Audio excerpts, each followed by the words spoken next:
Hi everyone, and welcome back to a new YouTube video. For those of you who are new here, my name is Mare and I am a first-year pharmacy resident. And for those of you who are back, it's so good to see you again. In today's video, I will be covering the end of January, but mostly the month of February as we enter residency interview season. This is a very exciting time for those of you who are participating, a fantastic opportunity to shine in front of these programs, show them what you bring to the table, but also allow you the opportunity to see if you match and if for the sake of another word, vibes are there. So I hope you're excited about this opportunity. I know it can be really nerve-wracking, but you've made it this far and there's only a little bit more to go. So we'll go ahead and jump into today's video, and hopefully the tips and tricks that I have right here will be of some help to you all. So besides the fact you have been preparing for the last couple of weeks, really buckling down the last couple of days to prepare interview questions or responses to those questions, for me, when it comes down to interview day, I am thinking about preparing for that moment the night before. So my tip is to start thinking about your interview the day before it to double check when your interview is taking place. So making sure your time zones are correct. I applied to some programs that were not in my current time zone, so I wanted to double check the night before. That way I wouldn't miss it and I could set my alarm for the right time. My next piece of advice is to check your lighting and your internet connection. Virtual residency interviews are really hard to navigate as is, and so you want to make sure that you have the best shot at being seen and heard, and that your connection is strong so that you can have a smooth sailing experience. And so the night before, just make sure you go ahead and test out the lighting, your audio, and that all of your internet connections are up to speed. I actually had my setup in front of a wall instead of natural lighting, so I had set up an extra light on the backside of my laptop. You can also set it up as a ring light around the camera itself. And then also just making sure that, again, you have great internet connection, because you don't want it to drop during your interview, but again, these things happen, so you just want to give yourself the best shot at being successful. My next piece of advice is to lay out your outfit the night before. You would hate to be struggling to figure out something to wear the day or the morning of an interview. And so for me, I actually picked the same outfit for the entirety of interview season. I was like, this works for me. I am going to stick with this. I felt confident in it. And so I highly recommend doing business professional. That's absolutely acceptable and expected. Anything like that, whatever you feel most comfortable in. For me, I opted for the non-traditional, so I did not go with a black jacket or blazer just because I have black hair and darker features and I kind of wanted to lighten up the whole look, so I went for a black turtleneck, but the jacket I wore over was more of a neutral with some browns and beiges. So you can feel free to have a little bit of artistic creativity with it. I know that browns, blacks, beiges, and neutrals aren't exactly that, but I think oftentimes you get told you can only wear black, and for me, I felt like it was just drowning me out more than helping me, so I decided to switch it up. My next piece of advice is to have your materials laid out the night before to review before your interview. And so this might be something that you decide to forego, but for me personally, part of preparing for an interview, especially had it been in person, is really putting myself in the mindset of this program. So for me, the things that I laid out are my letter of intent, as well as the supplemental if there was one. And then I also include my residency Excel sheet so I can look at the notes I've taken in the past, remember the names of those I've spoken to prior, and find out more of that information or refresh my memory of some of that information that was important to me so that I can bring it back up during this interview. And just taking a look here, all of this, especially the website itself, I also like to take a look at that the night before, again, just to remind myself what this program's about, what made me excited about it, and to have those program specifics at the front of my mind. And again, I had these also printed out, certain things, or just pulled up on my laptop. So the 30 minutes before an interview, again, I'm just reading through what I told this program I was interested in about them. And then of course, reminding myself of what questions I want to get figured out or answered, and then to go from there. So you may choose to forego this, but for me personally, especially if you have multiple interviews, some of these details can get juggled. So it's helpful if you have this information, and because a lot of these take place early in the morning or midday, and you might have other things going on in your life or your mind and things like that, I find this to be a really good palate cleanser to set yourself up for what you need to be thinking about come interview time. My next piece of advice is to have a question sheet. So I've included a resource below that was sent to me, and was really helpful for figuring out what questions I could ask throughout my interview day.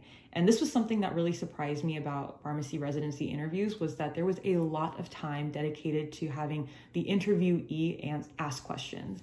And as someone who did a lot of research, extensive research, tried to have as many touch points with all of the programs as much as I could, I found that it was really hard for me to come up with questions on the fly after my first interview experience. And so after that, I made sure that I had a very specific set of list of questions for each program. So I highly recommend using the resource below and separating your questions out based on whether you're speaking to the residency director, to pharmacy preceptors, or to current residents.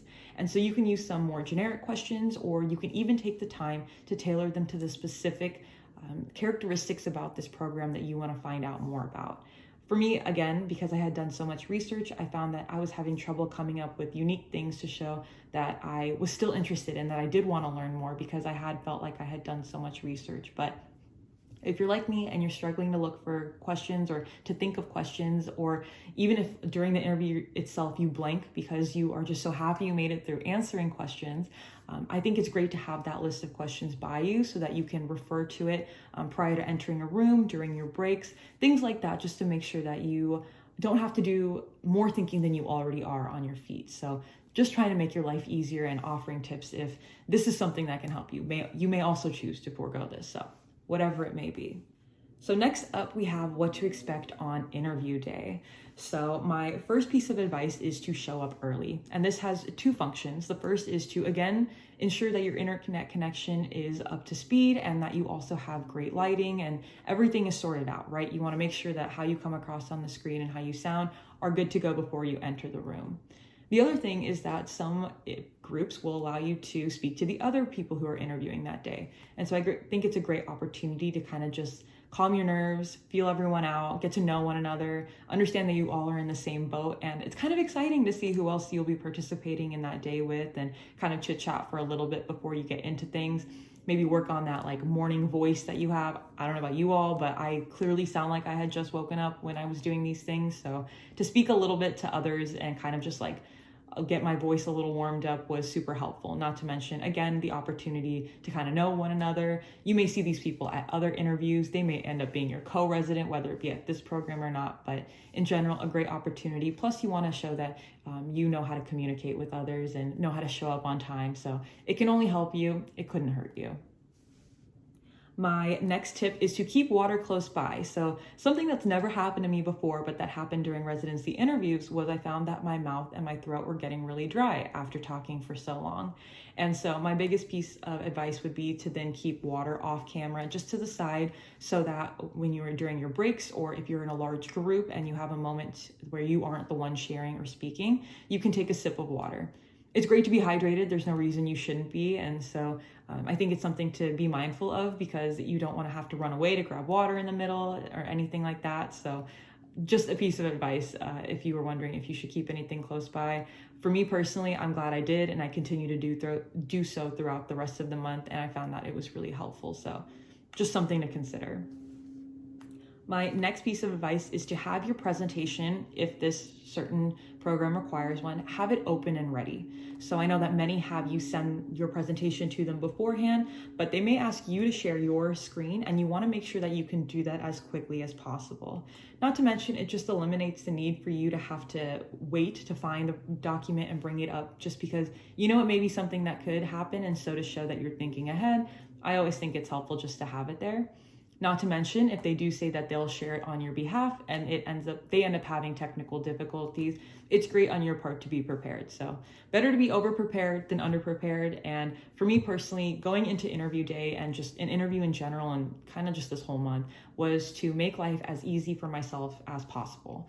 And so I wanted to do as little thinking outside of the off-the-cuff thinking I would be doing during my interview itself. And so anything I could do to help alleviate any stress, or to really set myself up for success in that moment when I knew I would have so many other things going on in my mind, I would go ahead and do that for myself. The next thing I wanted to cover are the types of interview experiences that you may, experience, for the lack of a better word. And so the first thing that you may come across is a panel situation. And so this may have pharmacy preceptors and current residents. It may be just one or the other, but these are panels in which you get asked questions from multiple people. They could be situational and clinical. They could be just one or just the other, but this is an opportunity to address a full group and to answer their question in front of others. And so this is definitely something you can expect. I think it's quite commonplace. I had it in every single interview that I did.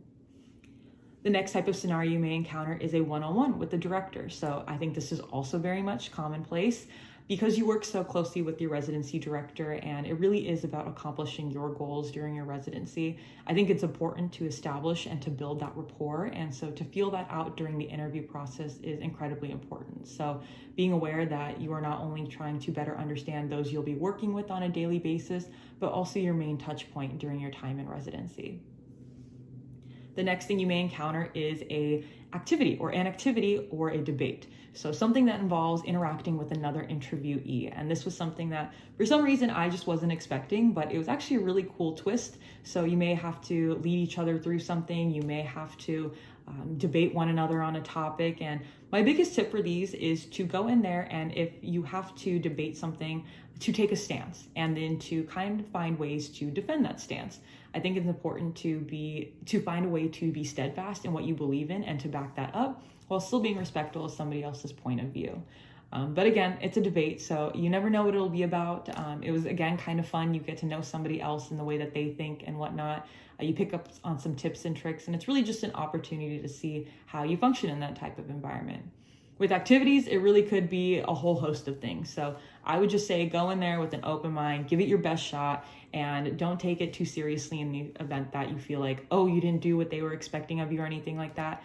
I think the main takeaway from all of this is just to see how you are in a different space, a different scenario, because in residency, you'll be thrown into so many different environments and just things you've never experienced before with people you've never met. And to see how you adapt to those, how you work with others, I think is more of the takeaway than whether or not you did something right versus doing something wrong. So again, who you are as a person and what your gut reaction to these things are is really going to be more telling than the outcome at the end of the day. And then one of the other things I've had to do, on top of answering clinical questions, I actually had a unique scenario where I had to submit a SOAP note. So being prepared, again, that you have the ability to use Word or to type up your notes somewhere, and then to be able to swiftly email someone afterward. It was not something I was prepared for. I had no idea that was something that even happened or took place, but it was kind of cool, right? At the end of your pharmacy school experience to kind of put that all together before you're out there being a pharmacist yourself. But you may encounter that as well. So those were the 4 different types of scenarios and events that took place during interview day for me. I guess the 5th one to include on that, not to be obvious or anything, but the fact that there are presentations. So presentations may just be yourself to a panel. They may also be yourself to the entire interview day group, so to the other interviewees as well. And honestly, I love the ones where I could see other people's presentations, so the other interviewees, because it's cool kind of getting to know one another, especially when you do the interest topics. So if it's something non-pharmacy related, because there are so many people who have such cool hobbies and do so many cool things that I'm just very unaware of.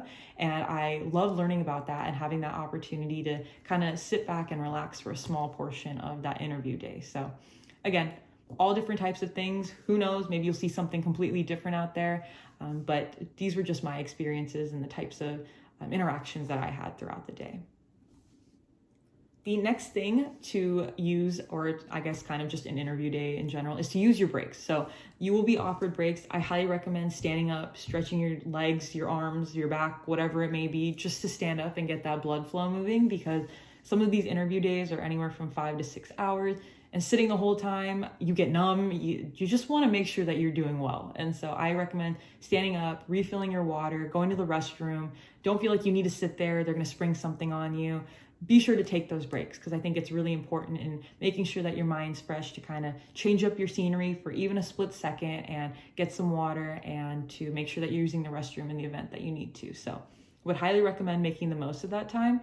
I would always set a timer on my phone as well and have it end a minute sooner than what the schedule would tell me. So it gave me ample time to come back and then turn on my camera again and be sitting and ready for when I entered the next room to address that group of people or that person or whatever I was entering. So I wanted to make sure I was sitting there with plenty of time and that I wasn't rushing back and I had already entered another room and whatnot. My next piece of advice, I guess, is more just general advice for approaching interviews, because I know this is something that I encountered as well, is that if you stumble through a question or through a room or a panel, whatever it may be, do not let that impact how you move forward. And it's probably the hardest thing to do. I remember for myself, I felt that way during one interview, and I remember thinking I bombed it, and I did not know where else to go from there, and I felt so defeated. But that was after the end of the interview. I didn't let it impact the rest of that interview, and I'm glad I didn't, because looking back on it, it really wasn't that bad. In the moment, it felt like the end of the world, but looking back on it, I'm really glad that while it did suck in that moment, and I felt like it sucked, reflecting, I could see that the rest of the interview process was exactly the way I would have wanted it to go. So I tried not to let that one moment overshadow the rest of the interview, because you never really know what's going to come next. And what you do in one room doesn't necessarily dictate how you're going to do in the others. And that one interaction isn't what they base everything off of. And so you just got to push forward and try to be positive. And I know it's one of the biggest mental barriers to put aside what you consider to be a failure or something that you didn't live up to your expectations, and to push forward and continue to perform at a high level. But it's the best thing you can do for yourself, is to just let it go in that moment and to put your best foot forward, moving forward. Yeah, just a lot of forwards there. But I hope you understand what I mean, because at the end of the day, each room can be so different from one another. There may be one question you weren't prepared for, but for the rest of the day, you get questions that you know that you have situations to bring up about. So don't get discouraged. Don't feel like that's the end of the world, because truly at the end of the day, you are more than just one response to one question. My next piece of advice is that if you do end up getting disconnected, to try to reconnect as quickly as possible. I would give myself one opportunity to try to reconnect, to immediately jump back in. But if you're finding it's taking more than anywhere from a minute to a minute and a half, I would immediately contact the person whose phone number they give you at the beginning of interview day that they suggest you reach out to if you have any connection or if you need help troubleshooting anything. You want to make sure that you're communicating effectively and efficiently. And so really making sure to try your best first one time. I would give myself one chance to try to reconnect. And if that doesn't work, then I would immediately reach out so that everyone knows that you're working on it and that you'll be right back. And again, don't let that also throw off the rest of your day. These things happen with internet, and what type of internet connection you have does not dictate what type of resident you'll be. And my next and last piece of general advice is to always ask at least one question. If you were ever asked, do you have any questions for us? My biggest tip in life, and again, you may disagree, you may hear other things from other people, I will always ask at least one question. And in the event that I have current pharmacists, pharmacy preceptors, as well as residents, I will ask a question to both sets of groups. And so I make sure that I am asking questions that are very much targeted to what they may have experiences with me about and what they may be wondering about myself, things like that. I try to make them very much as specific to the group as possible. But I never leave a room without asking a question. No matter how much I know about a program, no matter how much I feel like I don't need to learn more about something, I will always ask a question, because at the end of the day, it shows interest. And just because I did so much research to know these things, I also want to show and have them know that in that moment that I am still thinking actively about this program. So that's why for me, always having that list of questions and being able to refer to it was super helpful, because again, it's nice to just have it all listed out and not have to remember off the top of my head, because again, you have these short periods of time between the rooms and whatnot, and it's a great way to kind of just jog your memory and not have it just be only in your mind and you blank out. So I highly recommend always asking a question, anything, truly anything, I mean, within reason, but if there's a way for you to ask a question, prepare yourself for that moment, because you will be given the opportunity to ask a question in literally every panel situation, every room you enter. So give yourself the, preparedness to go into that and set yourself up for success. My next piece of advice is for after the interview. So as soon as you wrapped up your interview, write down your thoughts, your feelings, your emotions, everything about this program, all the new information, the details, everything like that, in whatever way works best for you. I just opened up a Word document, wrote the name of the program, and then typed out everything I was feeling. It was basically like a stream of consciousness. And for me, this was really helpful because not only did it remind me of what I heard during my interview and what I took away from it and how I felt afterwards, but it also allowed me to refer back, have this resource that I could refer back to when I was making my rank list. And the other great added bonus of writing all of this down is that when you write your thank you email, which is my next piece of advice, is to write a thank you email, is that you have all of these specific details you can go ahead and bring up. And in the resource I included below, there's also a sample thank you email, which I used to make my own as well, kind of built off of that a little bit and made it as personal as possible. For me, after my first interview, I did email a thank you note to everyone that I interacted with, but I realized that that was kind of time consuming and probably wasn't the best use of my time. And so moving forward, I would email thank yous to the directors themselves. So that was my approach. Again, so many different ways of doing these things, but that's what worked for best for me. And so this all allows you then to have that information still fresh in your mind if you do this right after your interview. For me, with the thank you notes, I tried to send them within 24 hours of my interview itself. And so this is how I did it. I would literally type up my thank you email. I would then time it to be sent at like 8 a.m. the next morning. And then that way I was done. I didn't have to think twice about it. It was set to go. I wouldn't forget. Didn't matter if I woke up late. Didn't matter if I was rushing in the morning. The email would be sent and all of the information would be fresh out of my mind because I typed it right afterwards.